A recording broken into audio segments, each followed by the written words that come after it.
Welcome back. I'm Multeyemeteor. This is Magic 2013. We're playing in the Steam tournament number 6.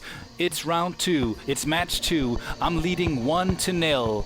I played Born of Flames and I scorched his goblins. Krankos and his little runts can go back into their hole, back into their cave, get beaten up by some dwarves. I don't care, as long as I never have to see them again. But I scorched them with my flames and I brought down the fury.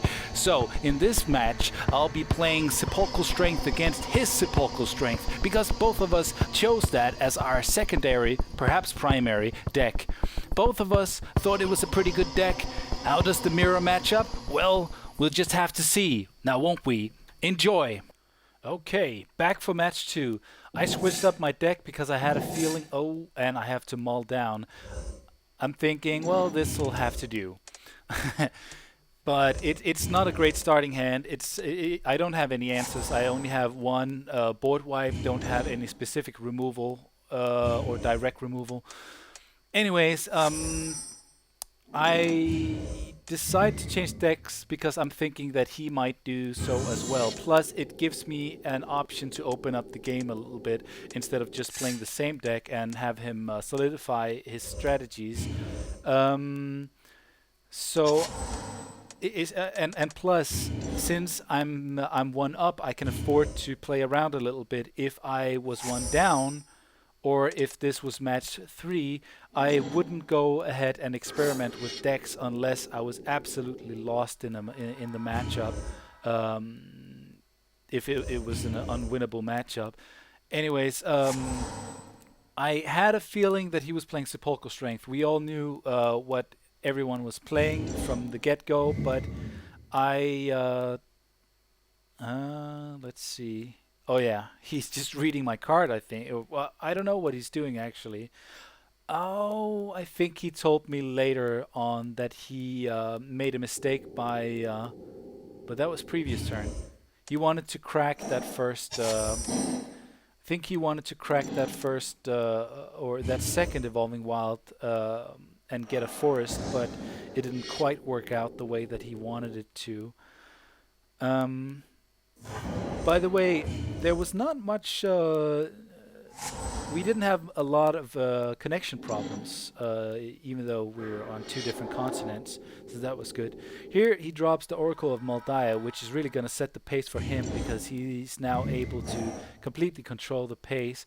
I decide I was considering keeping the Yavimaya Elder on board, but I decided that since he's now at a card advantage, I need to start drawing. And I drew the Lord of Extinction, which was good because I thought at some point this guy might do something for me. One thing I'm gonna say without spoiling too much is that I needed more creatures. I did draw the Blood Artist, but I needed some more creatures to draw out his direct removal.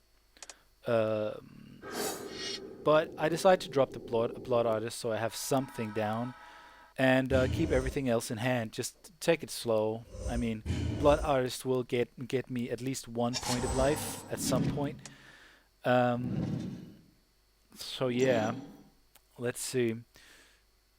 Anyways, the thing that I was about to say was that he told me he made a blunder, yeah, a mistake, and I think it's a rather small one. Oh, actually, it was not in this match, I think. So never mind. Never mind. Alright, he cracks another Evolving Wild. I have a lot of removal in hand. Have too many lands as it is. I guess it could have been a mistake to, like, if I knew I had the Blood Artist, it could have been a mistake to pop the Elder so quickly.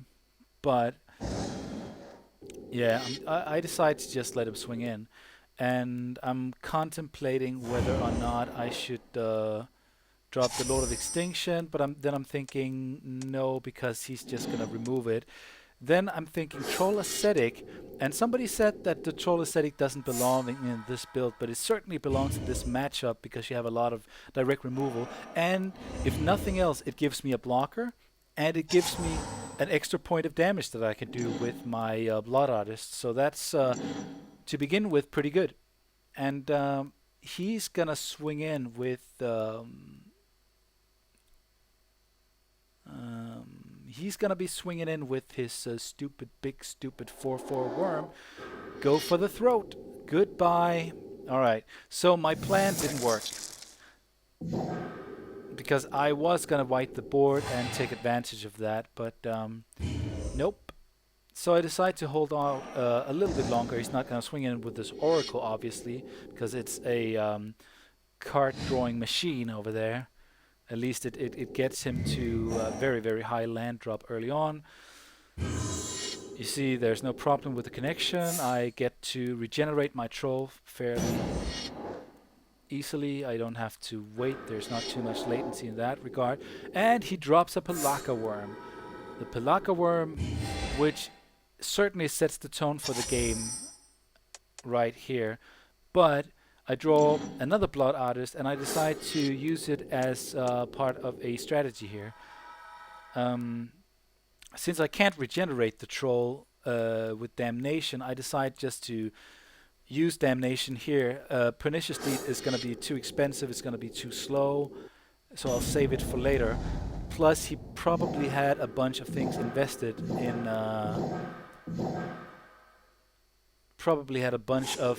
ideas invested in his board position with the Oracle Worm, with the Pelaka Worm, and that's Oracle of Moldai, the Pelaka Worm, and that other worm. But yeah, but the Pelaka Worm draws him a card, and I think that is it. But that gets him back up to 3 cards, and now he's up to 4 cards in hand. I have Lord of Extinction and Pernicious Deed, and obviously he still has too many cards in hand for my Lord of Extinction to be any viable option to drop. But then again, I can't afford to just sit back too much. I feel like I'm playing a little bit defensively. He's dropping creatures, he's doing his thing, and I'm removing. So yeah, I need to get something going. So basically I need to draw a bunch of creatures. And now he's got the Vulture Stumpy. I can afford to take the 3, no doubt about it. But the question is, can I afford it in the long run? So he has the Vulture Zombie down. He has Master of the Wild Hunt down. So next turn is going to be rough. Gonna be taking at least 6 points of damage, and I'm considering what I should do here. I'm thinking, I think I run another Lord of Extinction, or else I do have my own Vulture Zombies and Sewer Shamblers as well. So I decide that Lord of Extinction is like, I shouldn't be sitting on this bomb. He has 2 cards in hand. There's no telling what they are. And I need to draw out removal because at some point I'm going to want to drop a creature, and I don't like the fact that he could be sitting on removal at that point. So I need to draw it out, and especially now with all the creatures that he has right there. He's swinging in with only the Vulture Zombie, which is going to do a bunch of damage. And I draw Greater Good, which is great because if he does have removal, I get to draw a lot of cards. So I drop it.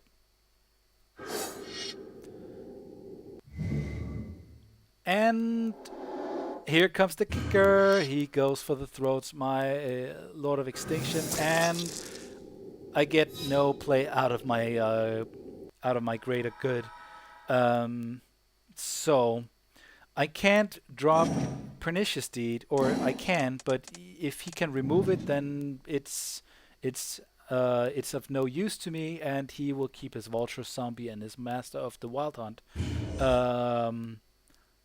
So I decide to wait until next turn and just take all the damage, which is fairly devastating. He's been on the offense all the time. He's been drawing a lot of creatures. I haven't been drawing a lot of creatures. I think I've drawn maybe 4 creatures in total. So he's just contemplating whether or not he wants to keep back to be able to remove something. Do I have a creature in hand? Do I have a bomb? Obviously, there's nothing in the deck that would wipe his board, or at least no creatures. Consume Strength is good, but it's not going to help me here. So Pernicious Deed and destroy everything. But I'm just going to wait until his turn, just to make sure that he doesn't drop anything early.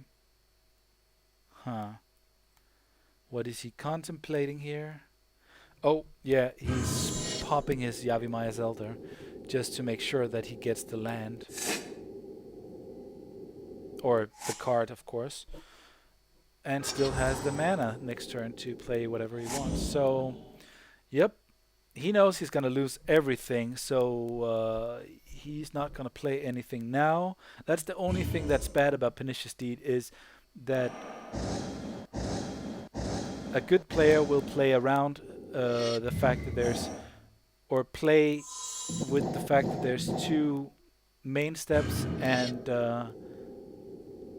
only and 1 combat phase, so they can play all their cards in the second main phase. They don't lose. Nobody loses an entire turn from a Pernicious Deed unless it's popped very late. If you pop it late, you're gonna be able to use it in a different way. So, yeah. All right. So I have my Viridian Emissary. It's not great, but it will be able to get in for a little bit of damage. He has 4 cards in hand. I only have 2, or I only have 1. He still has 4 cards in hand, but he's not gonna drop anything. So I'm thinking, ooh, Pernicious Deed is good. It's the final board wipe, but I'm starting to be down on my luck in terms of, or I'm starting to have drawn too many board wipes. Here we go. Pernicious, or the Pelaka Worm, another one. So I'm thinking, how the hell can I remove it? I need to draw a land, but to make sure that I draw the land, I pump his guy, kill my guy, draw the land, and then I have enough mana for Pernicious Deed. I hate to use it this early, but I kind of have to. The color confused me for a second. Okay.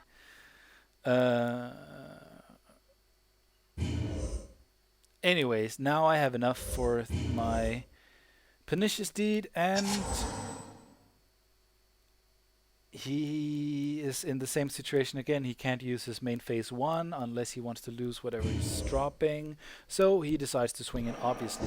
But this is the second Pelaka Worm he's played, I think, which is sort of ridiculous. I mean, if you get to drop 2 Pelaka Worms and you don't win, then it's gonna be then you probably didn't play that well. But I've been lucky with my board sweeps. I haven't been lucky with my direct removal. Haven't been lucky with well, pretty much drawing creatures or anything that I can use. And I'm thinking at this point, this might have been a mistake. I should have held out. I should have held out a little bit. There was really no reason to drop the Creekwood Leash. I was gambling on the off chance that he didn't have any removal, but basically he hasn't used any removal up till this point. He hasn't been using a lot of removal, at least up until this point. So he drops his Abyssal Gatekeeper. Obviously that's pretty bad for me. If I get to keep my Creekwood Leash for a turn, I don't. Alright. But if I did get to keep my Creekwood Leash for a turn, then I would be able to stalemate his Abyssal Gatekeeper strategy with the worms that it produces. But that didn't happen, and here comes the land flooding. Have 11 lands down out of let's see, how many cards have I drawn altogether? 25. I think I run 60. I think I run 60 cards with this deck. And he has a pretty solid strategy here. He just chips away at my life total. If I drop a creature, he could be able to remove it, drop me down even further, and so on and so forth. So right now I'm in a pretty bad spot. I kind of have to get something going, and I'm thinking, well, I have to drop the leash, drew the second leash, and keep the land in hand. And if he has removal, well, there's pretty much nothing I can do about it. I have to get something going right now. Maelstrom Pulse, it's dead. So I'm down to 7. He's gonna swing in and drop me down to 6.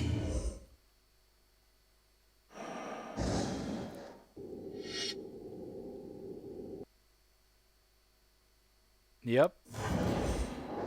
And I really need to draw something amazing. He drops his own creek with leash, and it is almost over for me. It's actually like, unless I draw something incredible, I didn't, but I did draw a creature, and that creature will allow me to live for 1 turn.